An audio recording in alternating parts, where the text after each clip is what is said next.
Hello दोस्तों, कैसे हैं आप सभी लोग। उम्मीद करता हूं दोस्तों आप सभी लोग बहुत ही अच्छे होंगे। आज दोस्तों मैं एक लेक्चर आप लोगों के लिए और लेकर आया हूं जिसमें हम दोस्तों ओ कैप्टन माय कैप्टन जिसको लिखा है वोल्ट विटमैन ने, इसके मल्टीपल चॉइस क्वेश्चंस को दोस्तों डिस्कस करेंगे। साथ ही वोल्ट विटमैन के बारे में जो भी इंफॉर्मेशन जरूरी है दोस्तों उस इंफॉर्मेशन को मैं साथ साथ आपको बताता हुआ चलूंगा। ठीक है, तो मल्टीपल चॉइस क्वेश्चंस तो हम डिस्कस करेंगे ही, लेकिन जो इंपॉर्टेंट इंफॉर्मेशन है वो मैं आपको साथ साथ बताता हुआ चलूंगा। तो शुरू करते हैं दोस्तों आज की हमारी वीडियो को। सबसे पहला जो है मल्टीपल चॉइस क्वेश्चन वो है दोस्तों, विच among this is called the representative poet of America. देखिए यहां पर हम डिस्कस कर रहे हैं किसको, वोल्ट विटमैन को। अब यहां पर एक चीज हमें पता चली, जो वोल्ट विटमैन है वो कहां से बिलोंग करते हैं दोस्तों, अमेरिका से बिलोंग करते हैं। कौन, वोल्ट विटमैन। और कौन सी सेंचुरी से दोस्तों ये बिलोंग करते हैं, 19th सेंचुरी से बिलोंग करते हैं। और ये क्या है दोस्तों, ये एक पोएट हैं, एसेइस्ट हैं और जर्नलिस्ट भी हैं। ये चीजें आप दोस्तों ध्यान रखना। ठीक है, तो यहां पर इस क्वेश्चन में पूछा गया है कि अमेरिका का रिप्रेजेंटेटिव पोएट जो है वो किसको कहा जाता है। चार ऑप्शन है, चारों ऑप्शंस में से दोस्तों आपको करेक्ट आंसर बताना है। रॉबर्ट फ्रॉस्ट हैं, एल्फ्रेड लॉर्ड टेनिसन है, वोल्ट विटमैन है, या फिर नन ऑफ द अबव है। दोस्तों कुछ लोग इसका आंसर एल्फ्रेड लॉर्ड टेनिसन कर चुके होंगे, लेकिन ये दोस्तों गलत है। जो एल्फ्रेड लॉर्ड टेनिसन हैं वो कहाँ के पोएट हैं दोस्तों, रिप्रेजेंटेटिव पोएट, वो विक्टोरियन एज के रिप्रेजेंटेटिव पोएट हैं। ठीक है, लेकिन वोल्ट विटमैन जो हैं ये रिप्रेजेंटेटिव पोएट ऑफ अमेरिका कहे जाते हैं। सी जो है इसका करेक्ट आंसर है, सी को आप मार्क करें। ठीक है, बढ़ते हैं दोस्तों आगे क्वेश्चन नंबर 2 की तरफ। O captain my captain is a. O captain my captain जो है दोस्तों ये किस तरह की पोएम है, वोल्ट विटमैन ने इसे कब लिखा था, ये सारी चीजें हम आगे डिस्कस करेंगे। लेकिन आपसे अभी यहां पर इसका जोनर पूछा गया है कि जो ओ कैप्टन माय कैप्टन है ये किस तरह की पोएम है। ये कोई सोनेट है, एलिजी है, ओड है, या फिर एपिक है। दोस्तों इस पोएम को वोल्ट विटमैन ने लिखा है और ये अब्राहम लिंकन की डेथ के बाद दोस्तों लिखी गई थी। तो ये जो है एक एलिजी है, बी जो है इसका करेक्ट आंसर है। बढ़ते हैं दोस्तों आगे क्वेश्चन नंबर 3 की तरफ। O captain my captain is an elegy only that of. देखिए पिछले ही क्वेश्चन में मैंने आपको डिस्कशन के दौरान इसका आंसर बता दिया है, तो आप कमेंट करके मुझे जल्दी से बताइए कि इसका आंसर क्या है। इस क्वेश्चन में पूछा गया है कि ओ कैप्टन माय कैप्टन जैसे वोल्ट विटमैन ने लिखा है ये एक एलिजी है। एलिजी तो है लेकिन किसकी डेथ के बाद इस एलिजी को लिखा गया है। ओ कैप्टन माय कैप्टन को लिखा गया है वोल्ट विटमैन की डेथ के बाद, नहीं, क्योंकि इसे तो वोल्ट विटमैन ने ही लिखा है, इसलिए ये तो हो नहीं सकता। इजरा पाउंड की डेथ के बाद लिखा गया है, नहीं। लिंकन की डेथ के बाद लिखा गया है, या फिर इनमें से कोई भी आंसर नहीं है। तो दोस्तों इसका करेक्ट आंसर जो है वो सी है। अब लिंकन की डेथ के बाद दोस्तों इसको लिखा गया था। देखिए सिविल वार यूएसए में हुआ था, उस सिविल वार के दौरान अब्राहम लिंकन की डेथ हो गई थी, उनका मर्डर कर दिया गया था। तो उसके बाद विटमैन ने इस पोएम को लिखा था। और किसका मर्डर हुआ था, अब्राहम लिंकन का। इसीलिए इस पोएम को दोस्तों एलिजी के रूप में लिखा है वोल्ट विटमैन ने, किसके लिए, लिंकन के लिए। बढ़ते हैं दोस्तों आगे क्वेश्चन नंबर 4 की तरफ। When Walt Whitman wrote O captain my Captain. O captain my Captain को वोल्ट विटमैन ने कब लिखा था, ये चीज पूछी गई है दोस्तों। यहां पर 1855 भी आपके सामने ऑप्शन है, 1861 भी है, 1865 भी है, 1892 भी है। तो दोस्तों यहां पर हर एक ऑप्शन को मैं आपको एक्सप्लेन करते हुए चलता हूं। जो ए है, एक पोएट्री कलेक्शन आया था दोस्तों, वोल्ट विटमैन के द्वारा लिखा गया एक कलेक्शन है, leaves of Grass. Leaves of grass एक पोएट्री कलेक्शन है दोस्तों, जिसको फर्स्ट टाइम 4 जुलाई 1855 में दोस्तों पब्लिश कराया गया था। 1861 में दोस्तों अब्राहम लिंकन जो है वो यूएसए के प्रेसिडेंट बने थे। ठीक है, तो 1861 में ये इवेंट हुआ है। तो 1861 में भी नहीं लिखी गई थी। तो मैंने आपको पिछले ही क्वेश्चन में बताया था दोस्तों, 1865 में अब्राहम लिंकन का असैसिनेशन कर दिया गया था, उनका मर्डर कर दिया गया था, और उनके मर्डर के बाद ही ओ कैप्टन माय कैप्टन को वोल्ट विटमैन ने लिखा था। तो ये दोस्तों 1865 में लिखी गई थी ओ कैप्टन माय कैप्टन पोयम। और 1892 में किसकी डेथ हुई है दोस्तों? वोल्ट विटमैन की डेथ जो हुई है वो 1892 में हुई है। आई होप ये सारी इंफॉर्मेशन आप लोगों के लिए बेनिफिशियल है और सारी की सारी इंफॉर्मेशन आप लोगों को समझ में भी आ रही है। सी इसका करेक्ट आंसर है। बढ़ते हैं क्वेश्चन नंबर 5 की तरफ। Leaves of grass appeared on, देखिए लीव्स ऑफ ग्रास को मैंने आपको बताया था पिछले ही क्वेश्चन में, ये 1855 में आई थी, लेकिन कब आई थी ये आपको बताना है, ठीक है। कौन सी डेट को ये आई थी? जुलाई 1 1855 को आई थी। देखिए यहां पर इस फॉर्मेट को थोड़ा सा बदल दिया गया है, जुलाई 1 यानी कि महीना पहले और डेट जो है वो बाद में। थोड़ा सा आपको सीक्वेंस जो है डेट का वो अलग लगेगा, क्योंकि दोस्तों ये जो डेट्स लिखी हुई हैं ये अमेरिकन सीक्वेंस, अमेरिकन फॉर्मेट में डेट लिखी गई हैं, क्योंकि हम अमेरिकन पोएट को डिस्कस कर रहे हैं और उनके वर्क की पब्लिकेशन डेट यहां पर पूछी गई है। तो जो लीव्स ऑफ ग्रास इनका पोएट्री कलेक्शन है जिसके 9 एडिशन आए थे, उसको कब फर्स्ट टाइम पब्लिश कराया गया था, ठीक है। तो 1 जुलाई 1855 को किया गया था, या फिर 2 जुलाई को 1855 किया गया है, 3 जुलाई को किया गया था, या 4 जुलाई को किया गया था। तो दोस्तों 4 जुलाई 1855 इसका करेक्ट आंसर है। और ये जो है 4 जुलाई दोस्तों यूएस का इंडिपेंडेंस डे भी माना जाता है। वहां पर स्वतंत्रता दिवस जो बनाया जाता है वो हर साल 4 जुलाई को बनाया जाता है। तो दोस्तों इंडिपेंडेंस डे के दिन ही लीव्स ऑफ ग्रास को फर्स्ट टाइम पब्लिश किया गया था। डी इसका करेक्ट आंसर है। बढ़ते हैं क्वेश्चन नंबर 6 की तरफ। How many editions came out of Leaves of Grass? Leaves of Grass जो एक पोइट्री कलेक्शन है, किसके द्वारा लिखा गया? वोल्ट विटमैन के द्वारा लिखा गया, जिसको फर्स्ट टाइम 1855 में दोस्तों पब्लिश किया गया था। तो इसके कितने एडिशन आए हैं दोस्तों? लीव्स ऑफ ग्रास के आए हैं 9 एडिशंस, ठीक है। 9 बार इसको रिवाइज किया है वोल्ट विटमैन ने। तमाम उम्र इसको एडिट करने में, इसको और ज्यादा बेटर बनाने में वोल्ट विटमैन ने लगा दी। और इसका जो आखिरी एडिशन आया था दोस्तों, इसका आया था 1891-92 में ही दोस्तों इसका आखिरी एडिशन आया था, जब 92 में वोल्ट विटमैन की डेथ हुई थी। अगर इनकी डेथ नहीं होती तो हो सकता है ये इसके और भी एडिशन लेकर आते, ठीक है। तो 9 एडिशंस जो है दोस्तों इसका करेक्ट आंसर है। सी इसका करेक्ट आंसर है। क्वेश्चन नंबर 7 है, how many poems were in the first edition of Leaves of grass?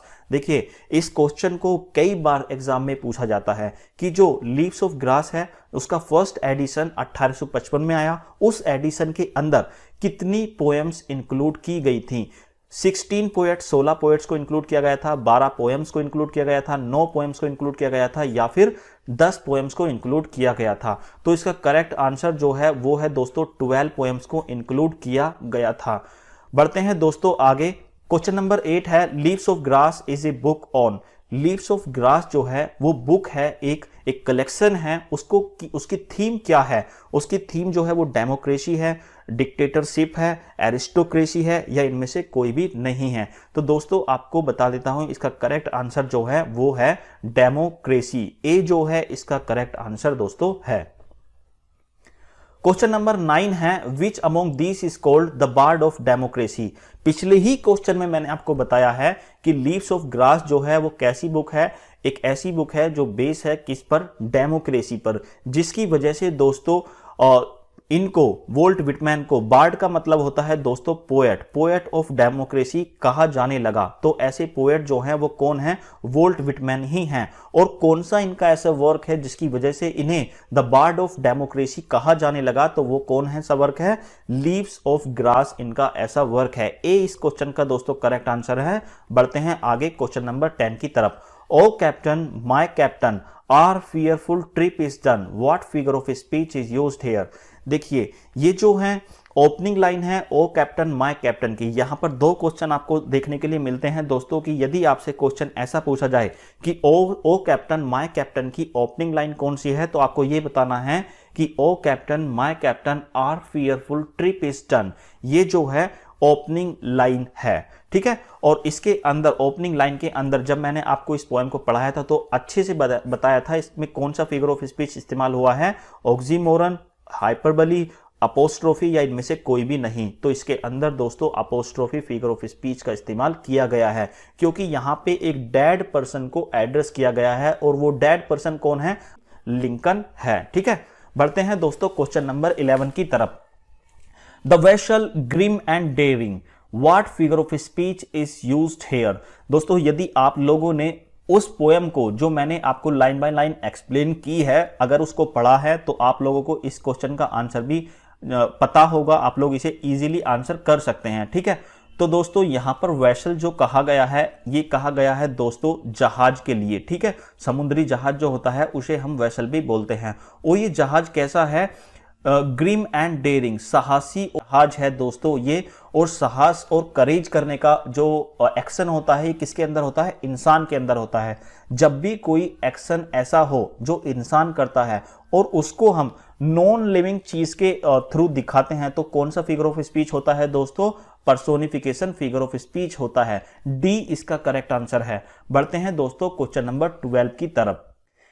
Hair Captain, dear father, what figure of speech is used here. देखिए दोस्तों, कुछ लोग यहां पर एक्सक्लेमेशन मार्क जो है इसको देखकर ही अपोस्ट्रोफी फिगर ऑफ स्पीच बता देते हैं।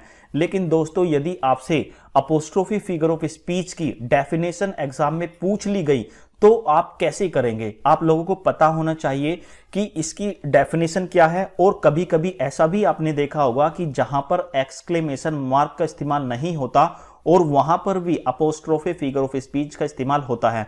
तो आप कभी भी ऐसा ये देखकर, एक्सक्लेमेशन मार्क को देखकर जज ना करें कि यहां पर फिगर ऑफ स्पीच जो है वो कौन सा इस्तेमाल हुआ है, अपोस्ट्रोफे हुआ है। ठीक है, तो यहां पर दोस्तों राइट आंसर इसका वैसे तो अपोस्ट्रोफे ही है, लेकिन आप कभी भी एक्सक्लेमेशन मार्क को देखकर ये ना कहें कि अपोस्ट्रोफे फिगर ऑफ स्पीच का इस्तेमाल हुआ है, क्योंकि यहां पर दोस्तों किसी डेड पर्सन या फिर किसी की एब्सेंट को एड्रेस किया जाता है। ठीक है, और यहां पर जो एड्रेस किया गया है वो कैप्टन को किया गया है, अब्राहम लिंकन को किया गया है जो अब मर चुके हैं। इसलिए सी दोस्तों इसका करेक्ट आंसर है। बढ़ते हैं क्वेश्चन नंबर 13 की तरफ। What ship stands for in the poem O captain my Captain. देखिए दोस्तों, ओ कैप्टन माय कैप्टन के अंदर एक शिप आपको देखने के लिए मिलेगा। उस शिप को, वो शिप जो है क्या स्टैंड करता है, उसका मीनिंग, एक्चुअल मीनिंग क्या है। वोल्ट विटमैन है, सेलर ऑफ दिस शिप है, अब्राहम लिंकन है या फिर अमेरिका है।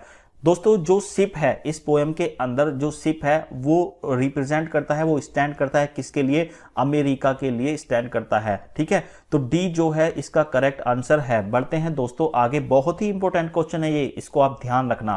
क्वेश्चन नंबर 14 है, what captain stands for in the poem O captain my Captain. देखिए जो कैप्टन है वो किसको स्टैंड करता है, किसको रिप्रेजेंट करता है, अब्राहम लिंकन को, अमेरिका को, सेलर को, या फिर इनमें से कोई भी नहीं।